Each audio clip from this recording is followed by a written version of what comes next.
والذین آمنوا وعملوا الصالحات والذین آمنوا وعملوا الصالحات اور وہ لوگ جو ایمان لائے اور انہوں نے نیک اعمال کیے وآمنوا بما نزل على محمد اور اس چیز پر ایمان لائے جو محمد صلی اللہ علیہ وسلم پر نازل کی گئی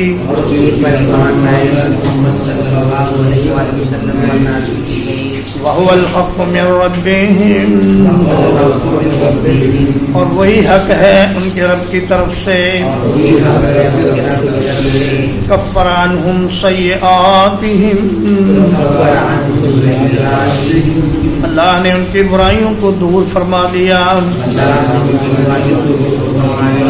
وَأَصْلَحَ بَالَهُمْ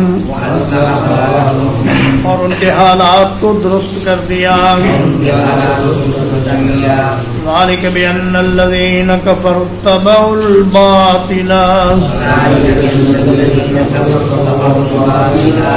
اس لیے ہے کہ وہ لوگ جنہوں نے کفر کیا انہوں نے باطل کی پیروی کی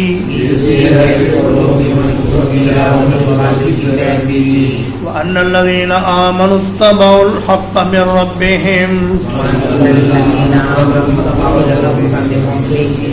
اور بلا شبہ وہ لوگ جو ایمان لائے انہوں نے اس حق کی پیروی کی جو ان کے رب کی طرف سے ہے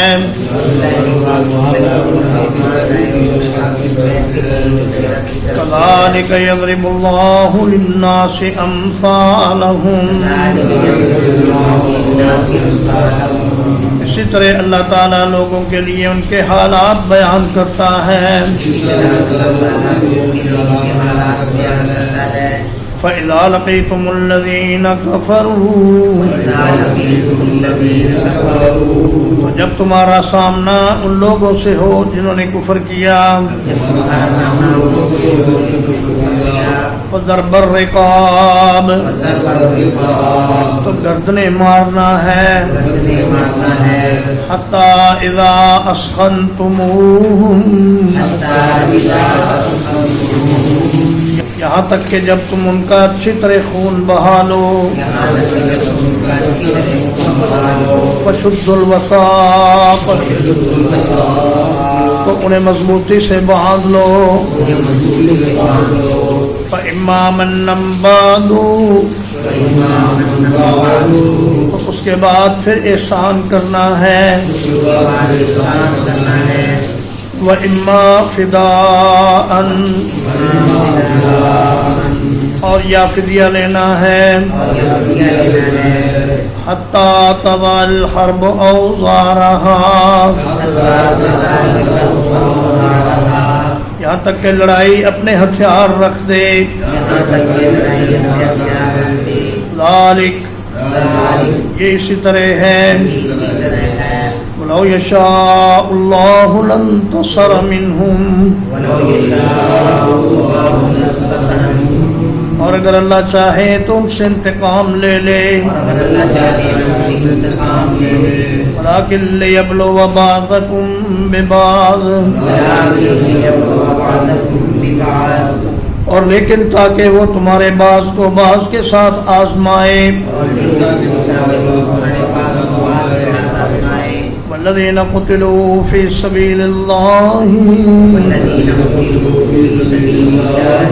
اور وہ لوگ جو اللہ کے راستے میں قتل کیے جائیں فلن یضل اعمالہم ان کے اعمال وہ کبھی ضائع نہیں کرے گا وصلی اللہ علی نبینا محمد وآلہ وصحبہ اجمعین.